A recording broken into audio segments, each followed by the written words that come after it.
Africa में एक बहुत बड़ा क्रैक देखा गया है। ये क्रैक केनिया, इथियोपिया और तंजानिया में देखा गया। वीडियो फुटेजेस और ड्रोन शॉट्स में देखा गया कि पूरी की पूरी कंट्रीज को एक बहुत बड़े क्रैक ने डिवाइड कर दिया है। इस क्रैक ने ना रोड देखे, ना फसलें, ना घर देखे, ना शहर। इसके कुछ हिस्से 10 मीटर तक चौड़े हैं और कुछ 2 मिलीमीटर जितने पतले। कहीं पर लोगों ने इसको मिट्टी से भरना शुरू कर दिया तो कहीं पर इसके ऊपर टेम्पररी ब्रिज बनाए जाने लगे। लोगों का ख्याल था कि शायद नरम मिट्टी किसी वजह से बैठ गई है।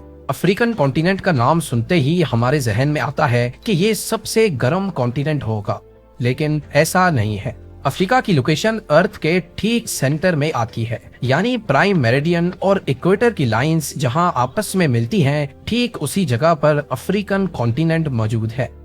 अब क्योंकि इक्वेटर सूरज से ज्यादा करीब है, इसी वजह से अफ्रीका सबसे गर्म तरीन कॉन्टिनेंट है। लेकिन अगर हाईएस्ट टेम्परेचर की बात की जाए तो वो यूएसए में रिकॉर्ड किया गया था। अफ्रीका गर्म तरीन कॉन्टिनेंट है, लेकिन इसका मतलब ये नहीं कि अफ्रीका में सर्दी नहीं पड़ती। यहाँ इफरान के मकाम पर -23 डिग्री सेल्सियस रिकॉर्ड किया जा चुका है। बात की जाए रंगों की तो अफ्रीकन कॉन्टिनेंट यहाँ भी अनोखा मंजर पेश करता है। ना सिर्फ रंग बल्कि हर मामले में अफ्रीका एक तरफ काफी एक्सट्रीम है तो वहीं उसका हल्का मिजाज भी मौजूद है। मिसाल के तौर पे दुनिया के 10 सबसे गरीब मुल्क भी अफ्रीका में ही मौजूद है और इन्हीं की वजह से अफ्रीका दुनिया का गरीब तरीन कॉन्टिनेंट कहलाया जाता है। लेकिन वो अफ्रीका ही है जहां दुनिया के सबसे ज्यादा कीमती मिनरल्स पाए जाते हैं। वही अफ्रीका जो दुनिया का गरीब तरीन कॉन्टिनेंट है, यहाँ पर गबोन के कैपिटल लिब्रविल को ईयर 2000 में दुनिया का सबसे महंगा तरीन शहर डिक्लेयर किया गया था। पेरिस, न्यूयॉर्क और सिंगापुर से भी महंगा। ये सब सुनने के बाद काफी अजीब सा लगता है, लेकिन अफ्रीका में सोमालिया का कैपिटल मोगाडिशु दुनिया का सबसे खतरनाक शहर माना जाता है।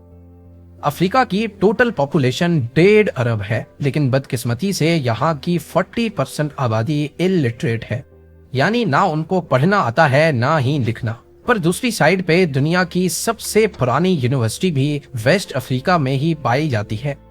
माली के शहर टिम्बकटू में मौजूद ये यूनिवर्सिटी 800-900 साल पहले बनी थी और अपने उरूज पर इसमें 25,000 स्टूडेंट्स पढ़ते थे, जबकि उस वक्त यहाँ की टोटल पॉपुलेशन ही 1 लाख थी।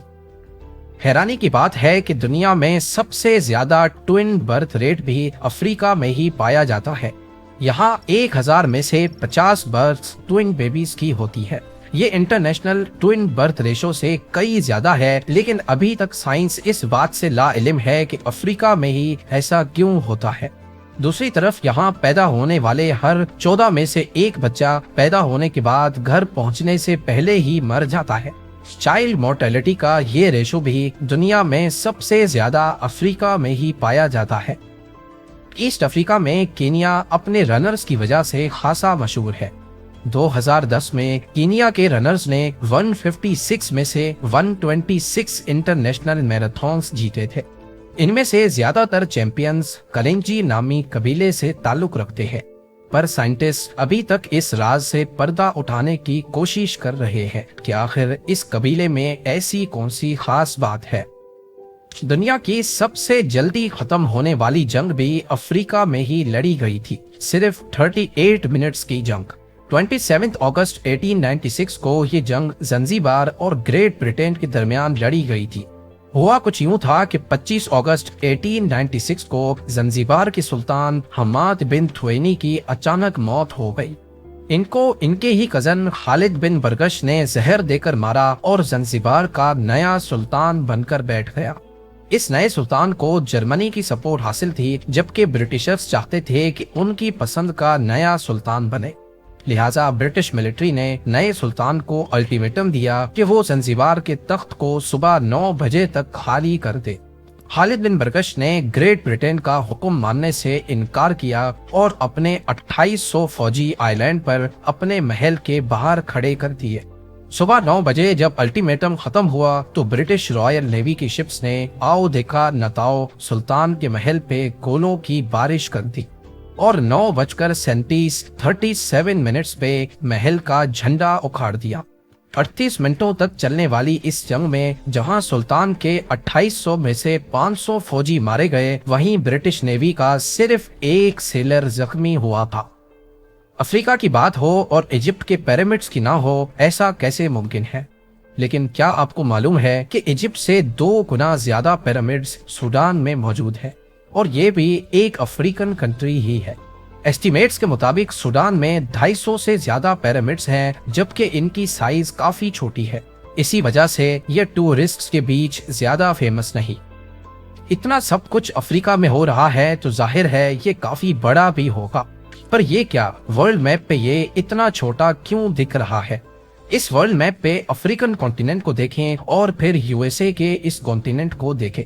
देखने में अफ्रीकन कॉन्टिनेंट अमेरिकन कॉन्टिनेंट से काफी छोटा लग रहा है, लेकिन हकीकत में अफ्रीका जितना मैप्स पे दिखता है उससे कहीं ज्यादा बड़ा है। नंबर्स की तरफ देखा जाए तो अफ्रीका लगभग 3 करोड़ स्क्वायर किलोमीटर बड़ा है।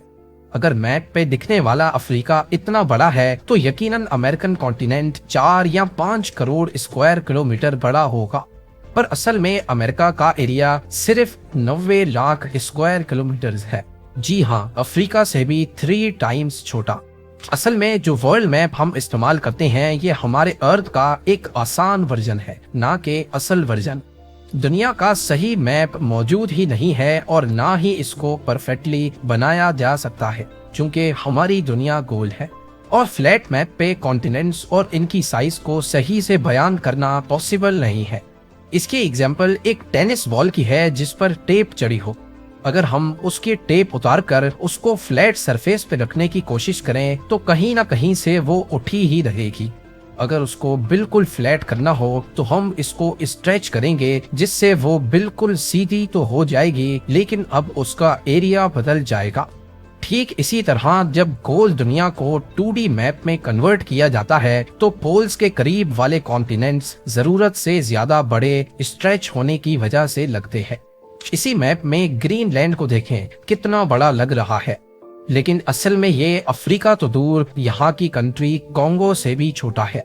अफ्रीका क्योंकि इक्वेटर के बिल्कुल करीब है, इसी वजह से 2D मैप पे ये स्ट्रेच नहीं बल्कि श्रिंक या फिर सिकुड़ा हुआ लगता है। हकीकत में ये इतना बड़ा है कि इसके अंदर पूरा यूएसए, चाइना, इंडिया और इवन यूरोप का भी काफी सारा हिस्सा फिट आ सकता है। जियोग्राफी की बात हो ही रही है तो हम थोड़ा इसकी और गहराई में जाकर ये जानने की कोशिश करते हैं कि क्या अफ्रीका हमेशा से ही ऐसा था जैसा आज दिखता है? क्या कोई ऐसा टाइम भी था जब अफ्रीका बिल्कुल ही अलग दिखता था? साइंसदानों का कहना है कि हर 50 करोड़ सालों के बाद हमारे अर्थ की टेक्टोनिक प्लेट्स सारे कॉन्टिनेंट्स को आपस में जोड़ देती हैं, जिससे एक ही बड़ा सुपर कॉन्टिनेंट बन जाता है। आखिरी बार ये सुपर कॉन्टिनेंट 20 करोड़ साल पहले टूटना शुरू हुआ था, जिसको आज पेंजिया कहा जाता है। इस एनिमेशन में आप देख सकते हैं कि कैसे एक ही सुपर कॉन्टिनेंट टूटकर अलग अलग छोटे कॉन्टिनेंट्स में बंट गया। साइंसदानों का दावा आज प्रूव भी होता है, क्योंकि ईस्टर्न साउथ अमेरिका की शेप वेस्टर्न अफ्रीका के साथ एक पजल पीस की तरह मैच करती है। पेंजिया की इस थ्योरी को मजीद साबित करने के लिए साउथ अमेरिका और अफ्रीका में मीसोसॉरस के फॉसिल्स मिले हैं, जिससे ये जाहिर होता है कि ये दोनों कॉन्टिनेंट्स जो आज समंदर पार हैं, ये असल में कभी एक ही हुआ करते थे। और साउथ अमेरिका में अमेज़न रेन फॉरेस्ट में पाई जाने वाली काफी स्पीशीज ऐसी हैं जो वेस्ट अफ्रीका के इन जंगलात में भी पाई जाती हैं। गूगल अर्थ पर भी आप अफ्रीका के इस हिस्से को ऐसा ही हरा भरा देख पाएंगे जैसा कि साउथ अमेरिका है। पर क्या अफ्रीकन कॉन्टिनेंट हमेशा ही ऐसा रहेगा? कॉन्टिनेंट्स के जुदा होने का ये प्रोसेस करोड़ों सालों से चलता आ रहा है और अभी तक चल रहा है। 2018 में खबरें गर्दिश करने लगीं कि अफ्रीका में एक बहुत बड़ा क्रैक देखा गया है। ये क्रैक केनिया, इथियोपिया और तंजानिया में देखा गया। वीडियो फुटेजेस और ड्रोन शॉट्स में देखा गया कि पूरी की पूरी कंट्रीज को एक बहुत बड़े क्रैक ने डिवाइड कर दिया है। इस क्रैक ने ना रोड देखे, ना फसलें, ना घर देखे, ना शहर। इसके कुछ हिस्से 10 मीटर तक चौड़े हैं और कुछ 2 मिलीमीटर जितने पतले। कहीं पर लोगों ने इसको मिट्टी से भरना शुरू कर दिया तो कहीं पर इसके ऊपर टेम्पररी ब्रिज बनाए जाने लगे। लोगों का ख्याल था कि शायद नरम मिट्टी किसी वजह से बैठ गई है, पर असल में साइंटिस्ट का कहना है कि अफ्रीकन कॉन्टिनेंट दो हिस्सों में बंट रहा है। पहले ऐसा समझा जाता था कि अफ्रीका एक ही टेक्टोनिक प्लेट के ऊपर खड़ा है, लेकिन 1970 में कुछ ऐसे सबूत मिले जिससे ये पता चला कि अफ्रीकन प्लेट टूट रही है। जियोलॉजिस्ट को पहले से इसकी खबर थी, लेकिन उनको ये मालूम नहीं था कि ये इतना जल्दी हो जाएगा। तो अब सवाल उठता है कि क्या अफ्रीका वाकई में दो हिस्सों में तकसीम हो रहा है, जैसा कि करोड़ों साल पहले साउथ अमेरिका इससे अलग हुआ था? इसका जवाब अभी तक किसी के पास नहीं है। इसमें कोई शक नहीं कि ईस्ट अफ्रीका की टेक्टोनिक प्लेट का बहुत बड़ा हिस्सा टूट चुका है, रेड सी से लेकर मोजाम्बिक तक, और ये हर साल करीब 6 मिलीमीटर तक अफ्रीकन कॉन्टिनेंट से दूर हो रहा है।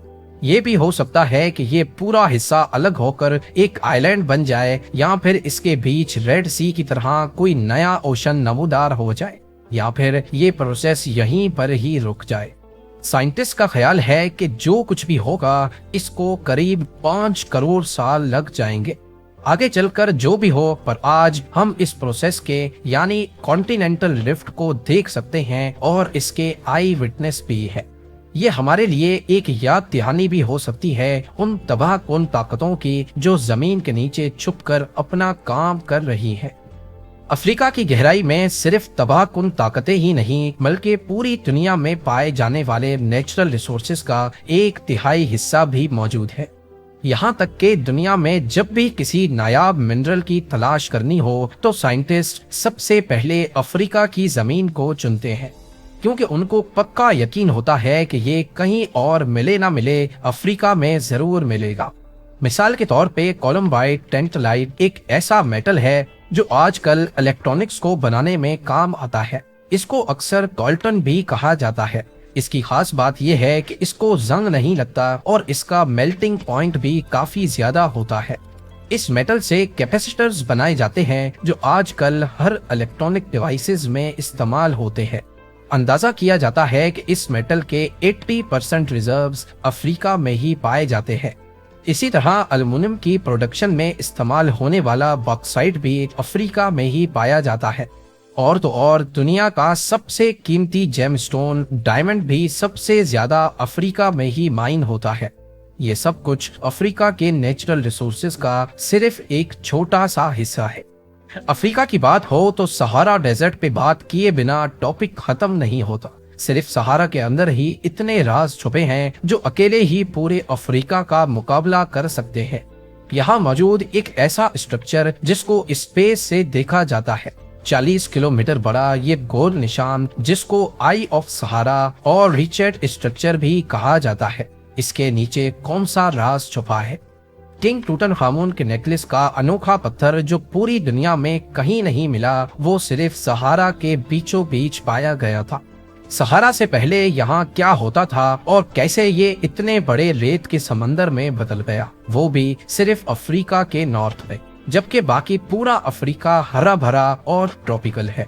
इन सब खसूसियात के साथ साथ वो सहारा ही है जिसकी वजह से हजारों किलोमीटर दूर अमेज़न रेन फॉरेस्ट हरा भरा और जिंदगी से भरपूर है। लेकिन आखिर कैसे? ये सब और बहुत कुछ आप जान सकेंगे सीक्रेट्स ऑफ अफ्रीका के नेक्स्ट एपिसोड में।